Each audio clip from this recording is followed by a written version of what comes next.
O.D.D TV. The NeverEnding story was originally a book written by Michael Ende. Michael Ende was a German-born artist and student of anthroposophy.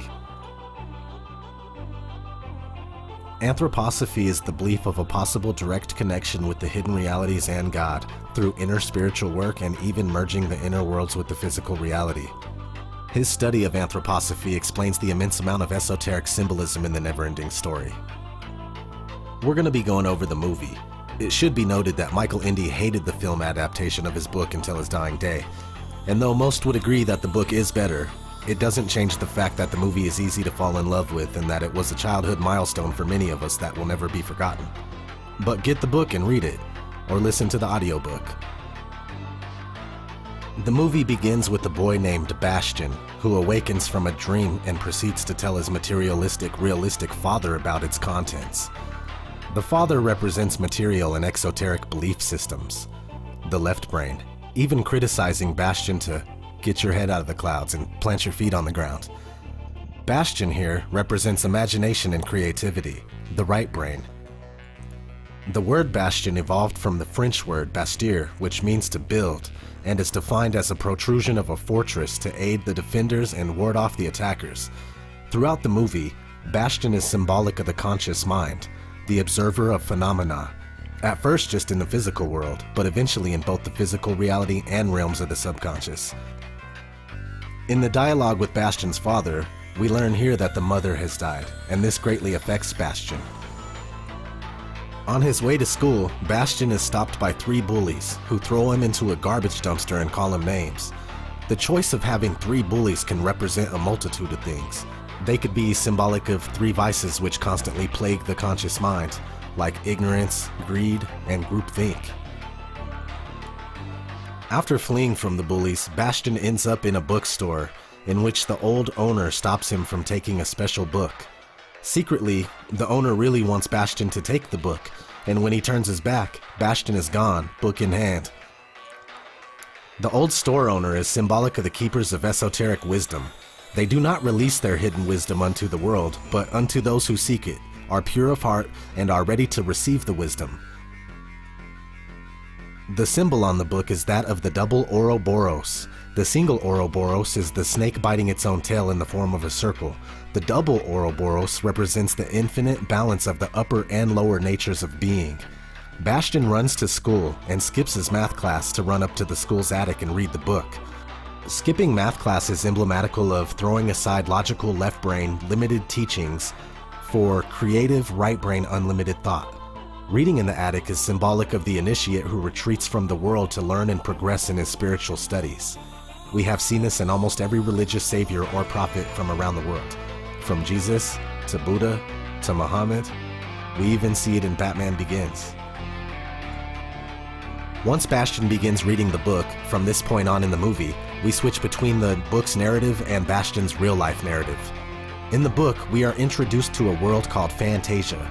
Fantasia is symbolic of the subconscious mind. It represents imagination, creativity, and the astral planes. We first meet a few mythological fantasy-themed characters in the tropical forest. The Mad Hatter, who rides a racing snail, says he's from the west, the direction of the element of water. The Troll and the Bat are from the south, the direction of the element of fire. The humongous rock-biter says he's from the north, the direction of the element of earth. The rock-biter is the first to mention the antagonist in the movie, called the Nothing. The Nothing devours all creation and leaves nothing behind. It is symbolic for the esoteric concept of primitive evil, which is called chaos, Hali or Ain. Chaos wishes to dismantle all of creation back into the infinite. We learn that these 3 characters are heading east to the ivory tower where the Empress lives, the apparent ruler and soul of Fantasia, seeking her help. The East holds much symbolism, some of which include the rising sun, God, Jesus, Horus, light, creation, hope, and birth.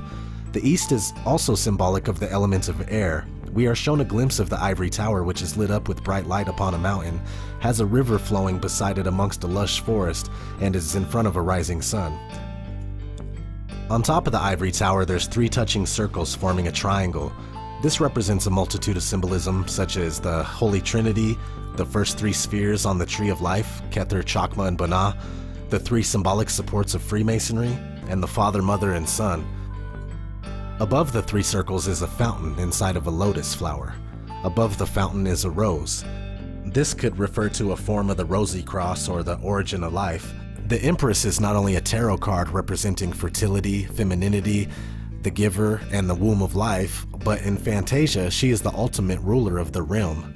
In the tower, we learn that a hero named Atreyu is on the way to begin his quest to save the Empress who has fallen ill. A young boy dressed in a garb similar to a Native American's and who looks similar to Bastion enters through the crowd.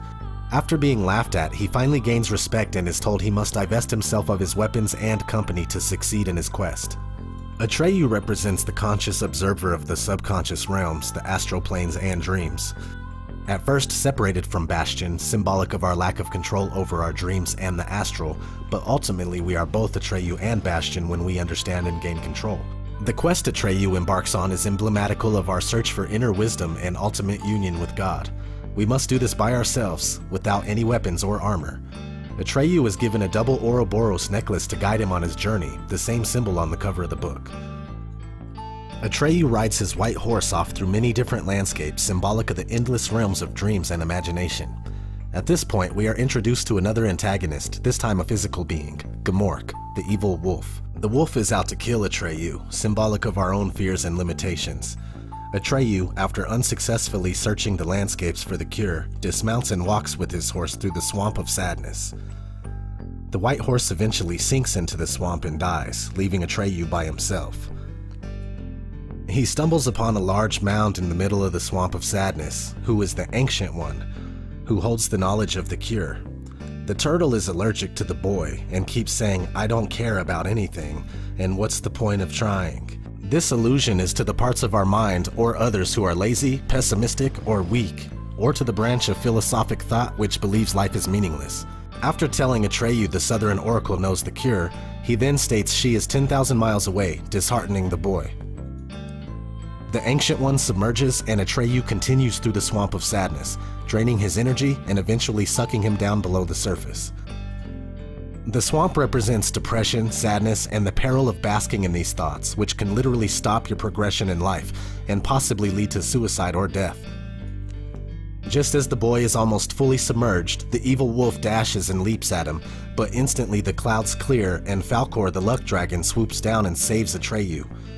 Falkor is silly, intelligent, hopeful, courageous, morally good, and represents both our higher selves and the Fool Tarot card. This scene is symbolic of just when we think we have hit rock bottom and there is no hope, our higher self or inner light emerges and saves us.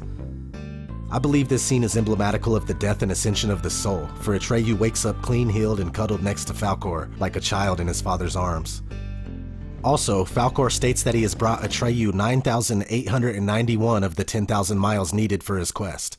That leaves 9, the number of the subconscious, Yesod, and the creation completed.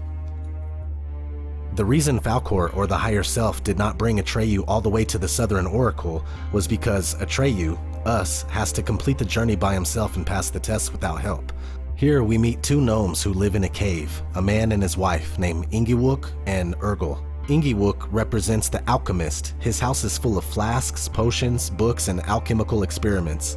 The gnomes are extremely excited to see Atreyu and instruct him on how to get to the Southern Oracle, who resides in the alley after passing through 2 gates, or tests, successfully.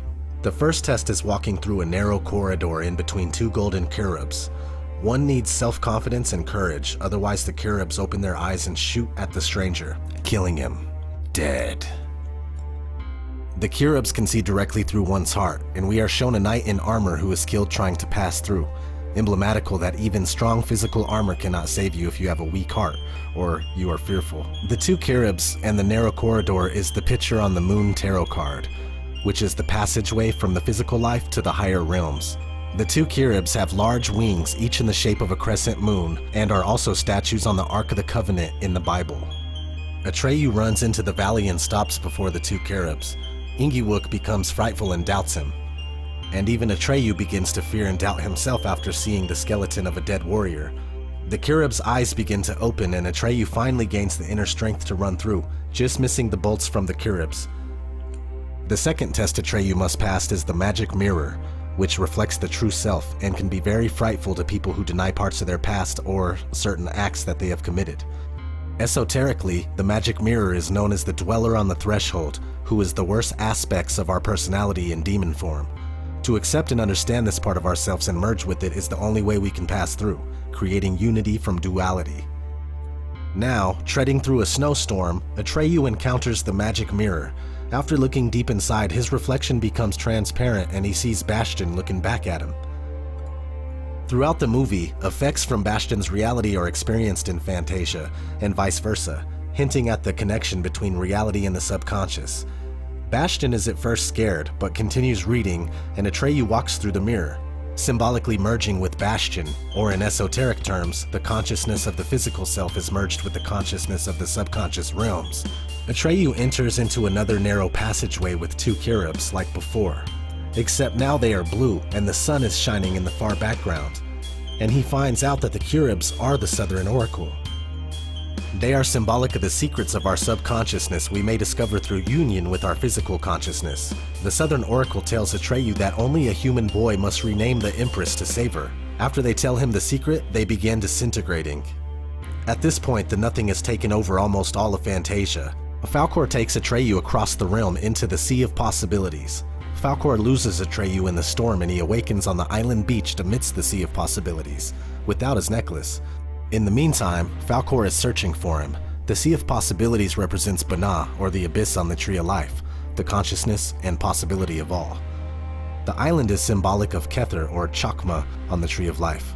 The only way to pass through, or pass the tests of the abyss and Bana, is to dissolve one's ego and merge with the all, defeat one's fears, and reform on the other side of the island. This must be done without the higher self, which is why Falkor is separated from Atreyu at this point. The Nothing has almost completely devoured Fantasia. On the island, Atreyu sees cave drawings of the past, present, and future. This is emblematical of the Akashic Records, a location in the upper realms like a library of all the events, thoughts, and experiences of creation. As Atreyu looks at the drawings, he sees one of the evil wolf. To make things worse, the wolf emerges from the cave behind him. The wolf mocks and threatens Atreyu, but surprisingly gives him some helpful information. The wolf says that he is a servant of the Nothing and helps the Nothing because weak minds are easy to control and dominate. He also informs Atreyu that Fantasia has no boundaries, and that it's made up by people's hopes and imaginations. Then the wolf leaps at Atreyu, but Atreyu stabs him in the heart with a sharp rock, killing him dead. Falkor finds the necklace in the sea and saves Bastion just as the Nothing destroys the island and everything else. Flying through space, Atreyu and Falkor search for the Ivory Tower, and find it floating amidst the ruins. Everyone and everything has been absorbed by the Nothing except the Empress, the Ivory Tower, Atreyu, and Falkor. We meet the Empress for the first time inside her chamber. She is a young girl adorned with the crown, and her skin looks fair, symbolizing innocence and purity. Her chamber is emblematical of the alchemist's bridal chamber, where the union of male and female take place. The chamber is filled with light and Falkor waits outside, symbolizing the higher self cannot help at this point. Bastion, in his reality, realizes that he knows the Empress's name and he must call it out to save Fantasia, but hesitates because his father criticized his imagination, symbolic of mainstream belief against esoteric teachings. Once Bastion gets enough courage, he screams out, "Moonchild," the new name of the Empress. After a screen of blackness, the camera zooms out showing the Empress and Bastion in the dark, and the Empress is holding a glowing grain of sand. This scene is symbolic of the union of male and female producing a child. It also represents the union of conscious and subconscious minds and the great work completed. The Empress says, "In the beginning, it's always dark." The first verse of Genesis should immediately come to the forefront of the mind. She says that in the beginning, only a grain of light is present, and gives it to Bastion. He asks her if the whole journey was worthless, and she responds, "It isn't," and that only through wishing and this tiny grain of sand can the universe be fashioned again. Spiritually, this is emblematical of Purusha, awakening from his slumber and recreating reality through his memory and vision. This emotional scene is the crowning of the Prince Tipperith unto the father's throne, Kether. Bastion is told he has to rebuild Fantasia with his mind, and has unlimited amount of wishes. Next we see Bastion riding upon Falkor in the physical world, and they chase the bullies into the same garbage dumpster they threw Bastion into. Bastion has become the esoteric magician, the controller of the elements, manipulator of reality, consumer of the great work, and possessor of the wisdom that thoughts and dreams must begin in the subconscious to manifest in the physical world. Now he can do anything and everything. The NeverEnding story is a classic and invaluable film for both the occultist and average person. The symbolism and storyline is so deep, so insightful, and so entertaining that it can be watched again and again without boredom or complete understanding of the symbolism thereof. I have shown how this film expresses symbolism of the Kabbalah, mystic Buddhism, Hinduism, Christianity, Freemasonry, esoteric spirituality, occultism, psychology, philosophy, death, immortality, alchemy and the great work, consciousness, and subconsciousness. Only through uniting the consciousness and the subconsciousness can we complete the great work, enabling us to become master magicians and completely empowering us to understand and control reality and also our life's path. I hope that you enjoyed this video. I am not religious, but I am spiritual. I find myself utterly drawn to ancient knowledge that has been lost over time, and I believe that there cannot be good without evil. But that's another story.